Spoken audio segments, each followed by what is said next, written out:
વાવ-થરાદ વિસ્તારમાં ફરી એકવાર રાજકીય ગરમાવો જોવા મળી રહ્યો છે. સ્થાનિક સ્વરાજ્યની ચૂંટણીઓ પહેલા ભાજપે પોતાની સ્થિતિ વધુ મજબૂત બનાવતા પ્રવેશોત્સવ પર્વની શરૂઆત કરી છે. વાવ માર્કેટયાર્ડ ખાતે યોજાયેલા કાર્યક્રમમાં ચૌધરી સમાજના 4 મજબૂત આગેવાનો સહિત મોટી સંખ્યામાં કાર્યકરો ભાજપમાં જોડાયા હતા.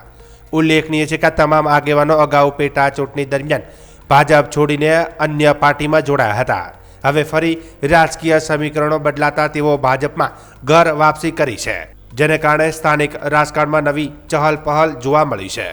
આ પ્રસંગે મંત્રી સ્વરૂપજી ઠાકોર હાજર રહ્યા હતા અને તેમણે ચારેય આગેવાનોને ભાજપનો ખેસ પહેરાવી સત્તાવાર રીતે પાર્ટીમાં આવકાર્યા હતા.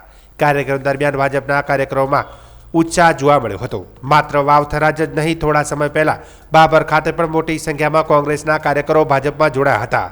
સતત થઈ રહેલા આવા પ્રવેશ ઉત્સવો ભાજપ માટે રાજકીય રીતે સકારાત્મક સંકેત માનવામાં આવી રહ્યા છે. સ્થાનિક સ્વરાજની ચૂંટણી પહેલા જ ભાજપે પોતાની સંગઠનાત્મક શક્તિ વધારવા માટે સક્રિય બન્યું છે. ખાસ કરીને વાવ-થરાદ જિલ્લાના વિસ્તારોમાં ભાજપ વધુ મજબૂત બની રહ્યું છે, જેનાથી વિરોધ પક્ષ માટે પડકાર ઊભો થયો છે.